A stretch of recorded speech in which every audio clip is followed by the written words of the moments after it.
नमस्कार दोस्तों, मेरा नाम नमन जसरोटिया है और मैं आपको एक और आज इंस्पिरेशन स्टोरी बताने जा रहा हूँ। उम्मीद करता हूँ काफ़ी दोस्तों को इससे हेल्प मिलेगी अपने कैरियर ग्रोथ में। मैं एक आपको स्टोरी बताने जा रहा हूँ जिसमें दो दोस्त होते हैं। दोनों ही साइंस ग्रेजुएट होते हैं और गांव से बिलोंग करते हैं। वो शहर में जाते हैं जॉब ढूंढने के लिए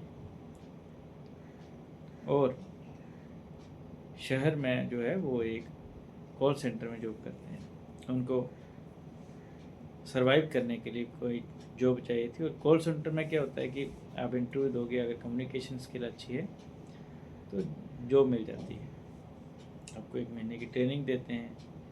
कॉल सेंटर भी 2 प्रकार के होते हैं, इनबाउंड और आउटबाउंड, जिन लोगों को नहीं पता है। तो वो इनबाउंड प्रोसेस में लगते हैं जहाँ कॉल अटेंड करनी होती है। अब होता क्या है कि दोनों साइंस ग्रेजुएट होते हैं तो आपस में बातें करते हैं। एक दोस्त बोलता है कि हमें ये जॉब हमारे लिए अच्छी नहीं है, हम टेक्निकल स्टूडेंट हैं, हमें कैरियर सही चूज़ करना चाहिए, हमें टेक्निकल लाइन में जाना चाहिए जिससे कि कुछ हम आगे और सीख पाएँ। पर दूसरा दोस्त बोलता है कि इस वक्त हमें पैसे की ज़रूरत है और यहाँ पे पैसा अच्छा मिल रहा है। अगर बात कहूँ, मान लो वो जॉब कर रहे थे, वहाँ अगर 20,000 मिल रहा है तो अगर वो जॉब क्विट करते तो बाहर टेक्निकल लाइन में उनको 5,000 मिलता है, क्योंकि वहाँ अनस्किल्ड थे, उनके पास स्किल नहीं थी। तो एक दोस्त ने जॉब क्विट कर दी और वो छोटी सी कंपनी में लग गया, फार्मास्यूटिकल में।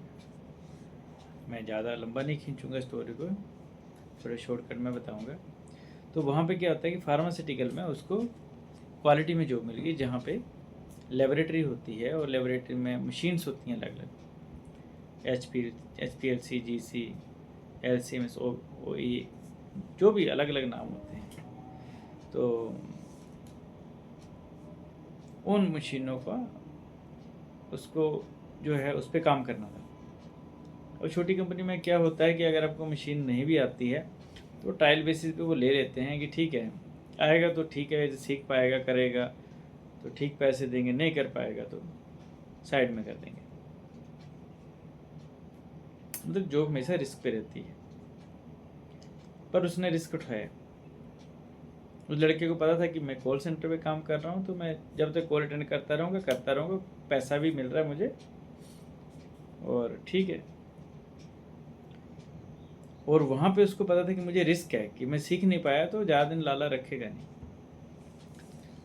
पर उसने डिसीज़न ले लिया था और उसको पता था कि मुझे क्या करना है। उसने वहाँ पे वो टेक्नोलॉजी सीखी, यूज़ करी। जैसे ही वो सीख गया, लाले ने उसको और सैलरी ऑफर करी, हाइक भी दी। अब इस मैं आपको ये बताना चाहूँगा कि सारे ही लाला कंपनी जो होती है एक जैसी नहीं होती हैं, कुछ ओनर अच्छे भी होते हैं। तो पर वो उस पैसे के लालच में नहीं आया। अब आपको बात बड़ी इंटरेस्टिंग स्टोरी है कि उसको पैसा बढ़ाया उसने, अच्छा खासा पैसा बढ़ा दिया। पर उसको पता था कि अभी मैंने सिर्फ काम सीखा है, टेक्नोलॉजी सीखी है, पर मुझे सिस्टम का भी पता नहीं लगा है। क्योंकि स्मॉल स्केल इंडस्ट्रीज़ में जो सिस्टम, एक MNC में जो होता है सिस्टम में काम करना है, उस स्मॉल स्केल इंडस्ट्रीज़ में और MNC में डिफरेंस हमेशा रहेगा। कुछ कंपनियों के सिस्टम स्मॉल स्केल इंडस्ट्रीज़ में बेटर होते हैं, ऐसा नहीं है। पर जिस कंपनी में वो काम करता था वहाँ उसको कुछ ऐसा लगा नहीं और उसको लगा कि मुझे अभी क्विट करना चाहिए। काम तो मुझे आ गया है पर सिस्टम में कैसे करना है वो मुझे ज़रूर सीखना है। मिंटू से उसने अपने आप को अपग्रेड करना छोड़ा नहीं। नहीं तो कुछ लोग सीख जाते उसके बाद मैंने काम तो सीख लिया है, पर उसका ऐसा नहीं था। उसने देखना था कि इससे बड़ी भी इंडस्ट्री है, वहाँ पे कैसे काम होता है, वहाँ पे क्या सिस्टम है। कैरियर में ग्रोथ करनी है, मुझे आगे बढ़ना है। उसने इंटरव्यू देना शुरू किए। अब छोटी कंपनी से बड़ी कंपनी में जब जाओगे आप तो उतना पैसा नहीं मिलता। पैसा आपको वही जो एक फिक्स परसेंटेज होती है, जो ग्रोथ होती है 20, 30, 40% जो भी, वो उतनी ही मिलेगी। तो उसने एक बड़ी कंपनी जो है वो ज्वाइन कर ली, और उसके बाद उसको वहाँ पे सिस्टम करना आ गया। अब सिस्टम उसने वहाँ सीखा और वहाँ पे उसकी ग्रोथ भी हुई, वो राइज भी किया। आज की डेट में वो जो है 1.5-2 लाख रुपए सैलरी ले रहा है। तो जो उसका दूसरा दोस्त था जो कॉल सेंटर में था, उसकी सैलरी हार्डली 50 से 60 हज़ार होगी, और वो दोस्त वहाँ है भी नहीं। अभी वो नौकरी छोड़ चुका है और वापस अपने गांव चला गया है। तो जहाँ से जर्नी स्टार्ट करी थी वहीं पे है। तो उसका एक दोस्त जिसने स्किल अपने अंडर डेवलप नहीं करी, ग्रोथ नहीं करी, वहाँ भी कॉल सेंटर पे वो टीम लीडर या टीम मैनेजर तक जा सकता है, पर कंपटीशन ज़्यादा होता है और वो उसमें रेस में पीछे रह गया। उसने साइंस ग्रेजुएट होते हुए भी अपनी टेक्निकल स्किल की तरफ ध्यान नहीं दिया, और वो वहीं का वहीं है अभी। तो इससे